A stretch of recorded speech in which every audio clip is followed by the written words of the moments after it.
22 अप्रैल को पहलगाम की बैसरान घाटी में जिस तरह से 26 मासूम भारतीय पर्यटकों की नृशंस हत्या कर दी गई और जिस तरह से इस पूरे षड्यंत्र में पाकिस्तान की सेना और पाकिस्तान का हाथ सामने आया है, उससे पाकिस्तान अब एक्सपोज हो चुका है। पाकिस्तान की इस नापाक हरकत के बाद एक तरफ जहां भारत के हर नागरिक के दिल में उसके प्रति नफरत भर रही है, वहीं दूसरी तरफ अब भारत सरकार पाकिस्तान के खिलाफ सैन्य कार्रवाई करने की तैयारी लगभग पूरी कर चुका है। पाकिस्तान भारत के इन तेवरों को देखते हुए थर थर कांप रहा है और उसी तरह से कांप रही है उसकी सेना।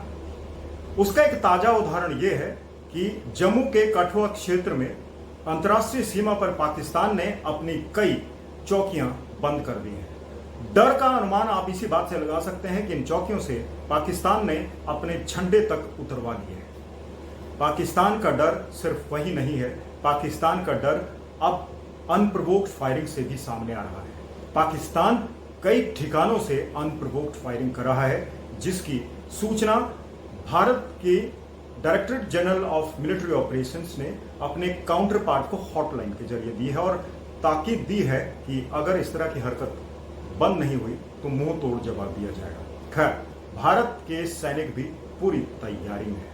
पाकिस्तान का डर सिर्फ इन अनप्रोवोक्ड फायरिंग्स के इंसिडेंट से ही सामने नहीं आ रहा है, वो अब अरब सागर में भी पूरी तैयारी में लगा हुआ है, युद्ध अभ्यास कर रहा है। उसने कराची के साथ लगते अपने एयर बेसिस से अपने फाइटर जेट्स को भारतीय सीमाओं के नजदीक तैनात कर दिया। सिर्फ पाकिस्तान की सेना नहीं घबरा रही, पाकिस्तान के रक्षा मंत्री ख्वाजा आसिफ भी डरे हुए अपने परिवार को विदेशों में भेज दिया है और अब ख्वाजा ने यह भी शक जाहिर कर दिया है कि भारत अगले 2-3 दिनों में पाकिस्तान पर हमला बोल सकता है। हालांकि ख्वाजा ने यह भी धमकी दी है कि अब की बार अगर भारत की तरफ से कोई सैन्य कार्रवाई हुई तो वो न्यूक्लियर वेपन्स का इस्तेमाल करने से भी नहीं हिचकिचाएंगे। ख्वाजा साहब अच्छी तरह से जानते हैं कि भारत की सैन्य शक्ति पाकिस्तान से 3 गुना ज्यादा है, चाहे वो नौसेना हो, स्थल सेना हो या फिर हो वायुसेना। भारत की सैन्य शक्ति के आगे पाकिस्तान सिर्फ 7 दिन टिक सकता है, इसका एस्टीमेट कई एजेंसीज ने लगाया है। और वहीं अगर तकनीक की बात करें तो पाकिस्तान के जो टैंक है उनमें डीजल की कमी है, कई टैंकों में डीजल नहीं है। और पाकिस्तान जो असला पाकिस्तान के पास है, गोला बारूद है, वो भी उसने अपने घरों में तैयार किया है। उसके पास भारत की तरह अत्याधुनिक डिफेंस फैक्ट्रीज नहीं है। खैर, पाकिस्तान भी एक न्यूक्लियर पावर है और भारत के आसपास है, लेकिन भारत की सेना की जो शक्ति है, भारत की सेना की जो संख्या है, वो पाकिस्तान से 3 गुना बड़ी है। और अगर पूरे विश्व की सैन्य शक्ति की बात करें तो भारत का नंबर 4थे स्थान पर आता है। पाकिस्तान का डर इस बात से भी है कि भारत का सैन्य कद, भारत की सैन्य क्षमता उसे कई गुना बढ़ी।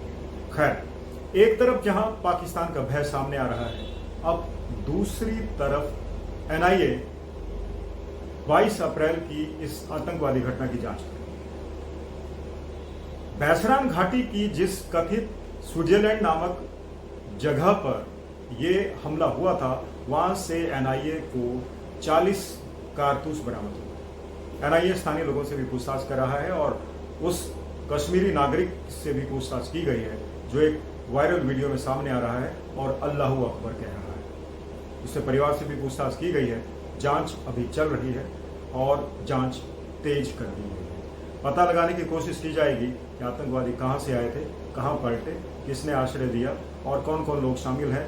और भारत सरकार अब पाकिस्तान की मदद से आतंकवाद फैला रहे उन कश्मीरी आतंकवादियों की फोटोज भी जारी की है, उनकी सूची भी जारी की है, जो अब भारतीय सेना के निशाने पर। खैर, एक तरफ जहां भारत की सरकार पाकिस्तान के खिलाफ सैन्य कार्रवाई की तैयारी लगभग मुकम्मल कर चुकी है, वहीं पाकिस्तान को अंतर्राष्ट्रीय मंच पर भी एक्सपोज करने की कोशिश की जा रही है। भारत ने सबसे पहले UN के मंच से पाकिस्तान को एक्सपोज किया और कहा कि पाकिस्तान के रक्षा मंत्री आसिफ ख्वाजा एक विदेशी चैनल को इंटरव्यू में खुद स्वीकार कर चुके हैं कि पाकिस्तान पिछले 3 दशकों में अमेरिका और ब्रिटेन की सरकारों की शय में अपनी धरती को आतंकवाद के लिए इस्तेमाल करने की इजाजत देता है। पाकिस्तान आतंकवाद की नर्सरी है और पाकिस्तान की धरती से आतंकवादी पैदा होते हैं और पूरे विश्व में टेररिज्म यानी आतंकवाद फैला है। भारत ने पाकिस्तान को एक्सपोज करने का जो प्रयास है वो सिर्फ यूं तक सीमित नहीं रखा है, पूरे विश्व में उसे ले जाने की कोशिश की जा रही है। एक डॉसियर तैयार किया गया है और उस डॉसियर में पूरी जानकारी दी गई है कि किस तरह से पाकिस्तान अपने देश में, अपने कई राज्यों में आतंकवाद की नर्सरी चला रहा है। और पाकिस्तान के जिन प्रांतों में आतंकवाद की नर्सरी चलाई जा रही है उनमें खास है पाकिस्तान ऑक्युपाइड कश्मीर, पाकिस्तान का पंजाब, खैबर पख्तूनख्वा और दूसरी जगह। दोस्तों, पाकिस्तान के आतंकवादी शिविरों को पाकिस्तानी सेना की पूरी मदद मिलती है। पाकिस्तानी सेना के अधिकारी और सैनिक वहां जाकर प्रशिक्षण देते हैं, कमांडो ट्रेनिंग उनको दी जाती है, हथियार चलाने के प्रशिक्षण दिए जाते हैं, उनको रेडिकलाइज किया जाता है, हिंदुओं के प्रति नफरत और जहर भरा जाता है और लालच दिया जाता है कि अगर आपने ये काम किया तो आपको 72 हो रहे। और इन प्रशिक्षण केंद्रों में आतंकवादियों के कई गिरोहों के अड्डे हैं, जिसमें खास है जैश-ए मोहम्मद, लश्कर-ए-तैयबा या फिर ISIS का खोरासान। कई आतंकवादी संगठन यहाँ पर ट्रेनिंग पाते हैं और उसके बाद उनको आतंकवाद के मिशन पर भेज दिया जाता है। यह आतंकवाद का मिशन सिर्फ भारत तक सीमित नहीं है, पड़ोसी देश अफगानिस्तान में भी ISI और पाकिस्तान के आतंकवादी आतंक फैलाते हैं और वहां पर भी वहां की शांति और जनजीवन को तहस नहस कर रहे हैं। साफ है, पाकिस्तान अब अंतर्राष्ट्रीय मंच पर भी एक्सपोज हो चुका है।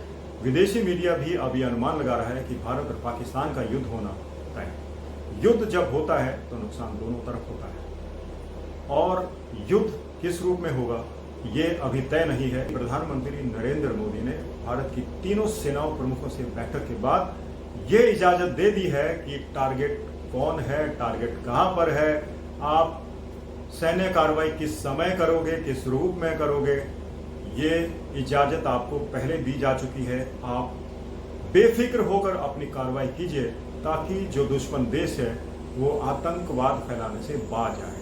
और अब की बार ये भी माना जा रहा है कि अगर भारत और पाकिस्तान के बीच में युद्ध होता है तो पाकिस्तान का नामो निशान मिट सकता है। दोस्तों, ये था आज का एपिसोड। आज के एपिसोड में हमने चर्चा की कि किस तरह से भारत एक तरफ पाकिस्तान के खिलाफ सैन्य कार्रवाई की तैयारी लगभग पूरी कर चुका है, मुकम्मल कर चुका है, वहीं दूसरी तरफ अब अंतर्राष्ट्रीय मंचों पर भी पाकिस्तान का असली चेहरा उजागर करने की कोशिश हो रही है।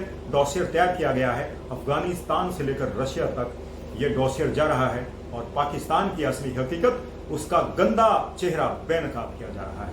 और आज के मोटिवेशन में दोस्तों, देश प्रेम, राष्ट्र रक्षा में किस तरह से हम एक सामान्य नागरिक होते हुए उसे मदद कर सकते हैं, वो ये कि हम लोग इस वक्त एकता का परिचय दें, हम लोग एक नजर आए, आपस में ना उलझें। और जिस तरह से अब आए रोज तरह तरह के वीडियो सामने आ रहे हैं, एक दूसरे के धर्मों को निशाना बनाया जा रहा है, इससे हमारी जो देश प्रेम की जो शक्ति है, जो देश की मजबूती है, वो कमजोर होती है।